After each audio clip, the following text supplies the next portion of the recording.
Here is a glimpse into the construction of the CPR, the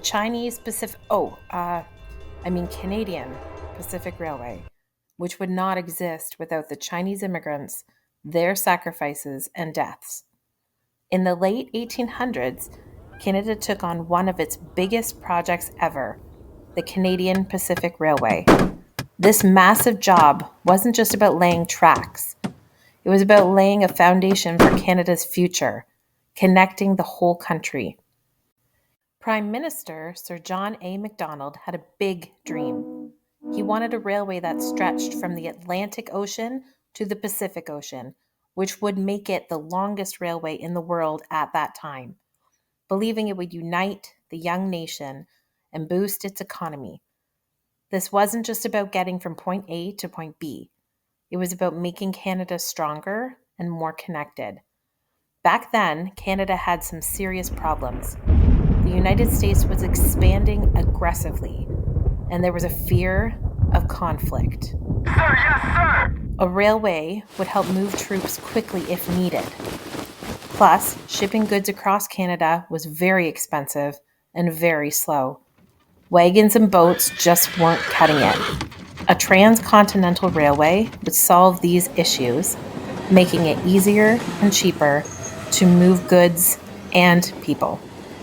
Construction kicked off in 1880, and it was a tough job. Workers had to deal with freezing winters, scorching hot summers, and rough terrain. But the dream of a united Canada kept them going. The problem was there weren't enough Canadians available to work on the railway. The government launched extensive advertising campaigns in Europe, promoting the opportunities in Canada. Posters, brochures, and exhibitions highlighted the availability of good farming land and the potential for a better life. Due to a civil war and flooding in China, many Chinese needed to evacuate. The Canadian government knew of China's struggles and their vulnerability, and specifically recruited Chinese laborers, offering them jobs with lower wages and harsh working conditions. More than 17,000 Chinese laborers were brought into Canada to tackle the hardest and most dangerous tasks, especially in the mountains of British Columbia. These guys had it rough. They were often given the riskiest jobs, like using dynamite to blow up mountains, making tunnels or pathways for the railway, and constructing bridges where one wrong step could mean falling to their death. They worked long hours for just $1 a day, which they had to spend on food and supplies. Many lived in tents, whereas their white companions would sleep in train cars, given shelter and protection from the rain, snow, sleet, hail. The Chinese were not given clean water and barely enough to eat. Starvation and disease were common, and many didn't survive the harsh conditions, experiencing extreme pain and suffering before dying an agonizing death.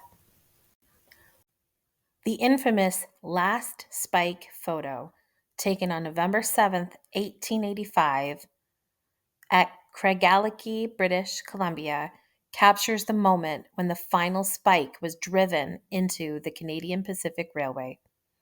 This photo is very controversial because it only features white men, notably excluding the Chinese workers who played a crucial role in building the railway. Without the Chinese workers, the railway would not exist. The cost of shipping was too expensive and slow. Shipping goods is an integral part of any society. Think about this. Without shipping, would the great Canadian healthcare system exist? Could the education system have withstood the challenges and remained intact? Without education, healthcare, medicines readily available, would the Canadian citizens have thrived? Would the gap between the rich and the poor have been exacerbated?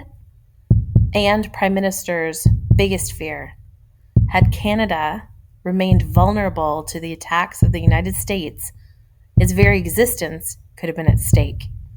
The nation might have faced the grim possibility of being overrun and absorbed, potentially losing its sovereignty and becoming just another state. Would Canada be Canada?